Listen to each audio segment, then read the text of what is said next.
Bonjour tout le monde, j'espère que vous allez bien. Après un petit coup de chaud puisque ce fichier à la base avait disparu de mon téléphone, voilà la vidéo de présentation de mon organisation du mois de novembre. Alors, vous l'aviez peut-être compris lors de ma présentation de mon organisation du mois d'octobre, dans mon bullet journal. Je suis en pleine recherche puisqu'en fait je suis en train de changer complètement de vie puisque je me lance à mon compte.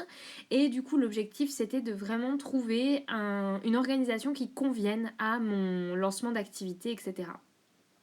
Donc j'ai besoin d'une organisation qui est totalement différente de l'organisation que j'avais au précédent dans mon bullet journal.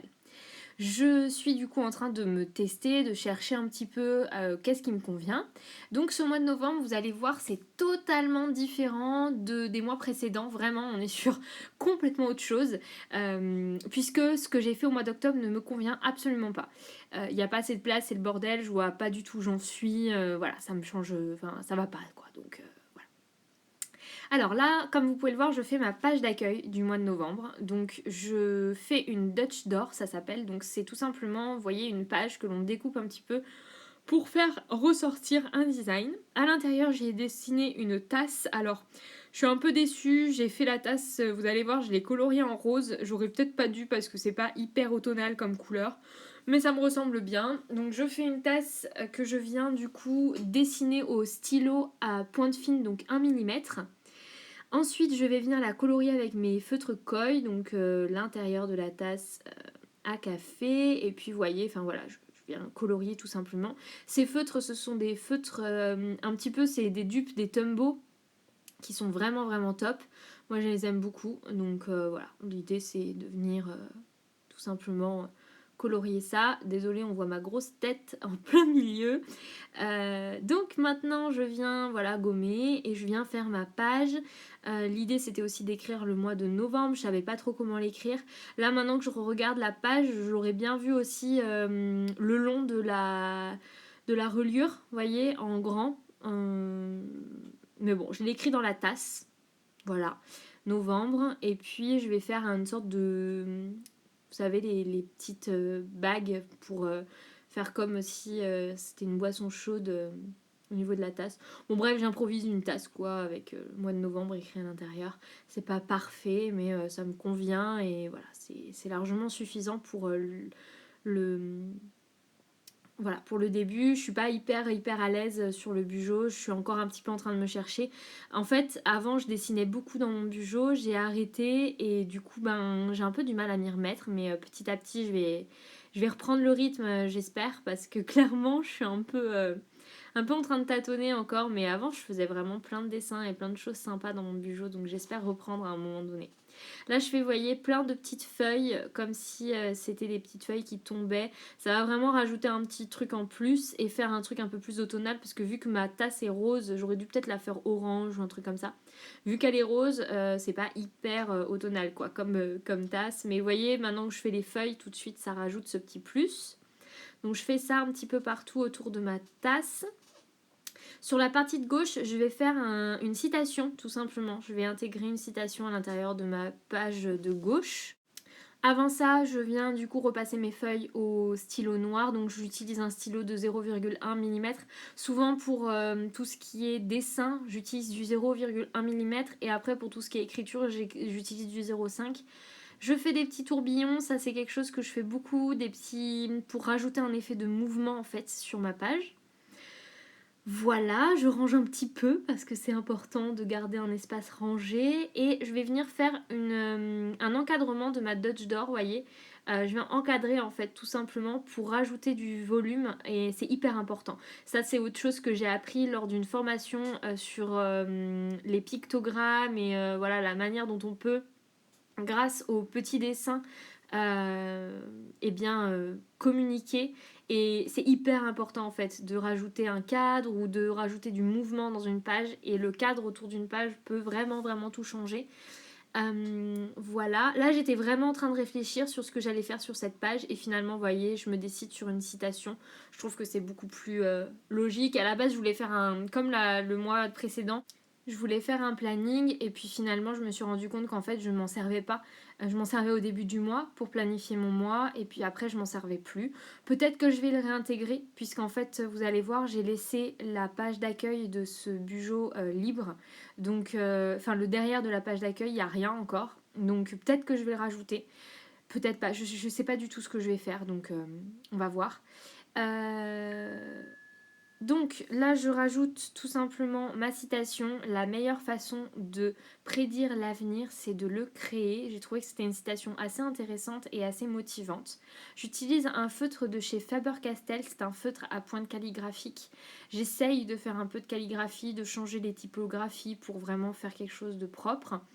Je suis plutôt contente. C'est pas voilà l'écriture la plus incroyable que j'ai faite, mais c'est déjà un bon début. Et voilà, je vais aussi rajouter quelques petites feuilles et quelques petits détails de couleurs autour de mon texte pour vraiment rajouter quelque chose un petit peu plus... Voilà, rajouter de la dimension tout simplement. Euh, En fait, à la base, je rajoutais beaucoup de scrap dans mon bujo et j'essaye de moins le faire parce que j'ai peur de... En fait, je me sens pas hyper à l'aise. Je sais pas, je verrai, hein, peut-être que je vais me remettre à faire du scrap vraiment dans mon bujo. Pour le moment, je suis à fond dans le dessin. C'est vraiment quelque chose qui me repose et qui me permet de me recentrer, donc j'aime bien ça. Vous voyez, je rajoute des petites étoiles, des petites fleurs. Évidemment, je repasse toujours avec mon stylo pour rajouter du volume. Et voilà.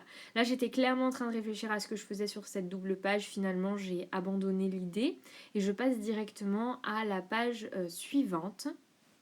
Et en fait, du coup, je vais repartir sur un autre type de mise en page avec, voilà, une semaine par double page. Parce qu'en fait, finalement, mon bujo est assez petit et du coup, j'ai pas assez de place sur une seule feuille pour faire, enfin sur une seule page pour faire mon bujo.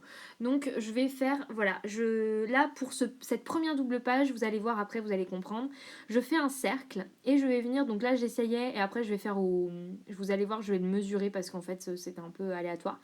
Je fais un cercle au milieu et de ce cercle va découler à droite et à gauche des zones pour écrire lundi, mardi, mercredi, jeudi, vendredi et une seule pour samedi et dimanche puisque le dimanche est mon jour de repos. Donc, et samedi après-midi aussi. Donc j'ai qu'une demi-journée à planifier. Donc clairement j'ai pas besoin de planifier à fond voilà, mon week-end. Donc voilà, l'idée c'est vraiment d'utiliser ce cercle pour en faire découler les jours. Alors là j'ai fait une petite boulette puisque j'ai commencé à droite mon lundi. Du coup c'est une semaine inversée, je commence à droite et je termine à gauche. Bon, c'est pas dramatique, mais ça fait tourner dans le sens des aiguilles d'une montre, donc c'est pas choquant. Mais voilà, pour la semaine d'après vous allez voir que je vais faire autrement. Donc voilà mon organisation. Je fais toujours avec mon feutre. Donc là, c'est un feutre 0,2, je crois, avec lequel, ou 0,5, avec lequel je fais ma décoration. Donc je fais des petites feuilles tout autour que je vais venir ensuite décorer, colorier en fait, coloriser avec mes feutres Koi dans les mêmes tons que la page d'accueil. Voilà, et puis je fais ça tranquillement. C'est hyper détendant, j'adore faire ce genre de couronne de feuilles comme ça, je trouve ça trop trop chouette. Donc voilà, tout simplement, c'est hyper simple, je viens gommer un petit peu et voilà. Là je vais passer aux pages d'après et après je vais venir coloriser et décorer un petit peu le tout. Donc pour la page d'après, c'est assez compliqué, j'ai réfléchi et je voulais pas faire la même chose. Du coup j'ai utilisé ma règle, alors ma règle elle fait 3 cm de large. Et du coup, j'ai fait 3 cm de large à gauche de ma reliure et 3 cm à droite de ma reliure, vous voyez. Comme ça, on se retrouve avec du coup un morceau de papier qui mesure du coup 6 cm. Enfin, 5,5 parce que ma règle doit faire un tout petit peu moins de 3 cm de large, mais bon, bref, vous avez compris l'idée. Donc à l'intérieur, je vais faire de la décoration, vous allez voir. Bon, c'est pas hyper sympa, j'aurais peut-être pu faire un truc plus cool, mais c'est déjà pas mal. Et je viens du coup faire des lignes plus ou moins régulières pour lundi, mardi, mercredi, jeudi, vendredi et samedi, dimanche. Je fais sur ma page suivante le cercle. Vous voyez, en fait, je fais une page sur deux, vu qu'il y a 4 semaines dans le mois de novembre. Voilà, le 1er novembre, je l'ai noté au mois d'octobre. Et il y a le 30 novembre, qui est un lundi, que je noterai sur le mois de décembre. Comme ça, on est plutôt équilibré. Donc, vous voyez, je fais ça pour mes pages, 2 ronds et 2 bandes du milieu, là, à chaque fois, voilà, alterner. Je viens du coup voilà, faire mes lignes, voilà, pour laisser assez de place en fait pour chaque jour. Et là j'aurai beaucoup plus de place. Alors il n'y aura pas de tout doux du coup, il n'y aura pas non plus de planning du mois, mais c'est pas dramatique, c'est pas quelque chose qui m'a beaucoup servi au mois d'octobre. Donc j'ai décidé de changer. Et on verra le mois prochain pour faire autrement encore si besoin en fonction de ce que j'aurai appris, on va dire, de ce mois de novembre. De toute façon, c'est en testant qu'on se rend compte de si ça nous va vraiment ou pas. Donc là, je viens coloriser un petit peu le tout tranquillement. Vous voyez, j'alterne les feuilles brun foncé, brun clair, un petit peu de vert aussi. J'utilise un feutre vert de chez Stadler et puis après finalement je me rends compte que c'est trop vert, du coup je vais la guirlande suivante, je la fais pas comme ça, je la fais avec un feutre vert de chez Koi aussi, très bien. Voilà, là à l'intérieur je voulais écrire quelque chose, je vais écrire le mot fall, donc automne en anglais, donc F-A-2-L, ça veut dire aussi tomber pour les feuilles qui peuvent tomber, voilà, donc j'écris ça. C'est très très simple, comme vous pouvez le voir.